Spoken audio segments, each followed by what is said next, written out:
Bienvenue sur Africa 24 dans cette nouvelle édition du 12-15. Voici les titres de l'actualité. La zone de libre-échange continentale africaine est officiellement lancée depuis le 7 juillet. La capitale ghanéenne, Accra, a été désignée pour abriter le siège du secrétariat permanent de la ZLECAf. La crainte d'un retour des violences comme au début des années 2000 s'amplifie en Ituri. Cette province du nord-est de la République démocratique du Congo est le théâtre d'un conflit intercommunautaire qui compromet particulièrement l'avenir des enfants. Et la capitale de l'autre Congo, Brazzaville, accueille du 7 au 14 juillet les championnats nationaux de volley-ball. L'occasion pour les responsables de la fédération d'évaluer le niveau des catégories cadets, juniors et seniors de 4 départements du pays. Mais tout d'abord, la balance commerciale de l'Algérie a connu un déficit de 1,87 milliard de dollars au cours des 5 premiers mois de l'année 2019 contre 2,60 milliards de dollars au cours de la même période en 2018. L'annonce a été faite par la Direction générale des douanes algériennes. La baisse des importations algériennes de 1,86% au cours des 5 premiers mois de l'année 2019 maintient la Chine à sa place de premier fournisseur de l'Algérie et l'Italie à sa place de principal client. La phase opérationnelle de la zone de libre-échange continentale africaine a été officiellement lancée le 7 juillet à Niamey, au Niger. La ville d'Accra, capitale du Ghana, a été choisie pour abriter le siège du secrétariat permanent de la ZLECAf, dont l'accord a été ratifié par une 50aine de pays. Plus de détails dans ce reportage de notre envoyé spécial au Niger, Mokhtar Bari. C'est Accra, la capitale ghanéenne, qui a été désignée pour abriter le siège de la zone de libre-échange continentale ZLECAf, officiellement lancée dimanche 7 juillet 2019 à Niamey, au Niger. Adopté et ouvert à la signature le 21 mars 2018 à Kigali, l'accord sur la ZLECAf avait enregistré à l'origine 44 signatures. Un an plus tard, le nombre de signatures est passé à 52. Le Nigeria, qui avait besoin d'un moment de concertation à l'intérieur du pays, à l'intérieur du Nigeria, a signé après ces concertations-là, sans demander quelque concession que ce soit par rapport à la position majoritaire qui a permis d'adopter l'accord. 32 chefs d'État et 37 ministres ont participé à ce grand rendez-vous qui aura été également l'occasion pour le Gabon et la Guinée équatoriale de déposer leurs instruments de ratification. Il y a des défis, mais c'est un pas extraordinaire, un pas de géant qui a été franchi. Tout comme l'agenda 2063, la ZLECA a également procédé par un processus participatif. Entrée en vigueur le 30 mai 2019 avec un minimum de 22 ratifications, la ZLECAf devient ainsi le plus grand espace d'échange commercial au monde. Plus qu'une zone de libre-échange, elle est devenue l'un des outils par excellence pour la réalisation de l'intégration en droite ligne des objectifs du traité d'Abuja et des aspirations de l'agenda 2063. En Côte d'Ivoire, l'opposition et la société civile ont tenu un meeting le 6 juillet à Anono, un village de la commune de Cocody. Objectif, contester la recomposition de la commission électorale indépendante adoptée le 3 juillet par le gouvernement et réclamer une réforme consensuelle.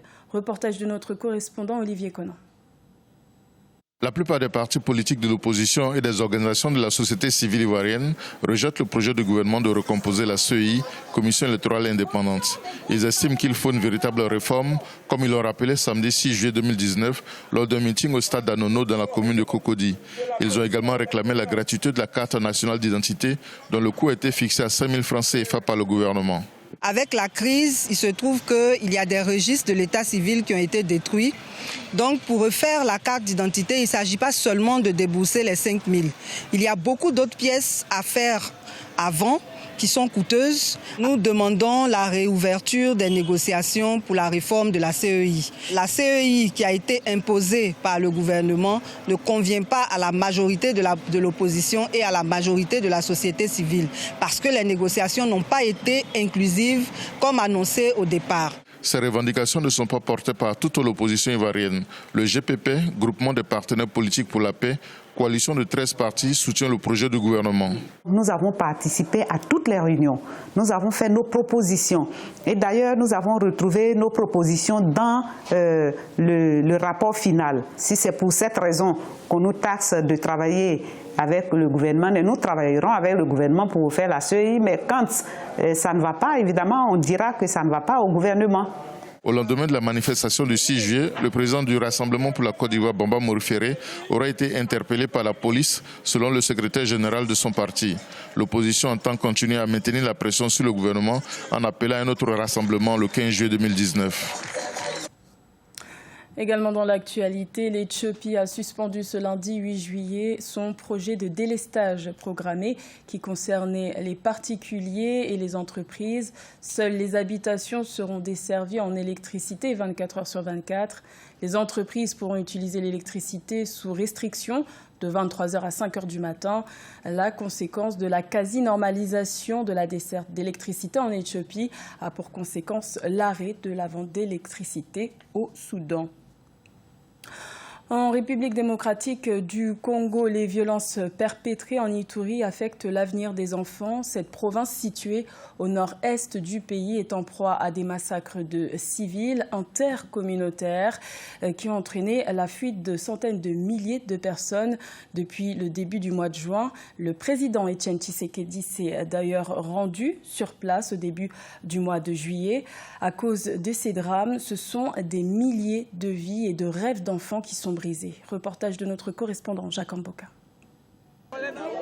Elle nourrit l'ambition de devenir infirmière. Cinéma Louester, 15 ans, voit son rêve s'éloigner. Les violences intercommunautaires dans la province d'Ituri ont emporté sa mère et son petit frère. Des assassinats perpétrés à ses yeux en février 2018. Son père est depuis lors porté disparu. Je viens de Boulela dans le territoire de Ngongo. Les violences ont commencé au mois de février 2018. Le 25 de ce mois, les assaillants ont assassiné ma mère et mon petit frère.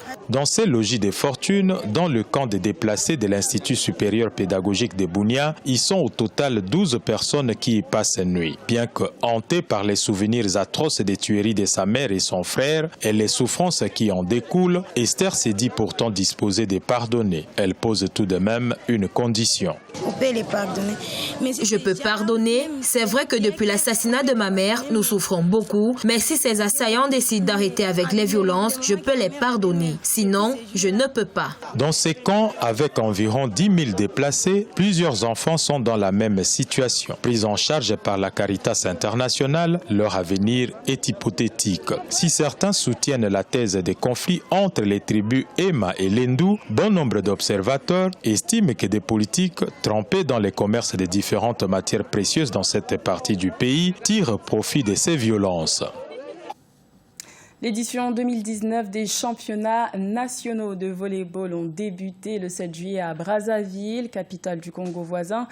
Cette rentrée concernait les catégories cadets, juniors et seniors, hommes et dames, de 4 départements. La reprise des activités devrait permettre à la fédération d'évaluer le niveau des joueurs pour mieux préparer la relève. Reportage de notre correspondant Deva Panzou. L'équipe de la sécurité présidentielle a réalisé une belle entrée au démarrage de cette édition 2019 des championnats nationaux de volley-ball en écrasant son adversaire, Kinda Odzo, par 3-7-0, soit 25-21, 27-25 et 25-14, ce dimanche 7 juillet 2019 à Brazzaville. Les hommes de la DGSP visent naturellement la première place du podium au terme de la compétition. Ouais, l'année dernière, nous ne sommes pas arrivés à la finale. Et cette année, l'ambition, c'est d'être au podium pour occuper la première place. C'est l'ambition du président. Voilà, nous, on doit exécuter ça à la lettre. Donc, c'est une mission que le président nous a déguée. Voilà, nous, on est là pour être champion du Congo.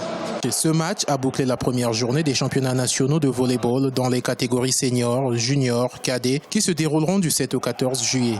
Les clubs venus des départements de Pointe-Noire, de la Bouenza, de la Sanga et de Brazzaville font tenter également de conquérir les trophées mis en jeu. C'est-à-dire que nous sommes en train de remonter, préparer la génération future.